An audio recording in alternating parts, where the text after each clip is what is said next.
Welcome to our channel. Today we will show you how to turn off push notifications in the Economist News app on Android devices. If you find constant notifications distracting or want to manage your phone's alerts better, this guide will help you quickly stop them. First, open the Economist News app on your device. Next, tap on the three horizontal lines located at the top left. Then, select Settings from the menu options. Within Settings, find and select Notifications.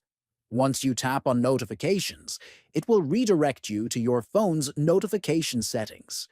Finally, turn off the option labeled Allow Notifications. This will immediately stop the app from sending push notifications to your phone.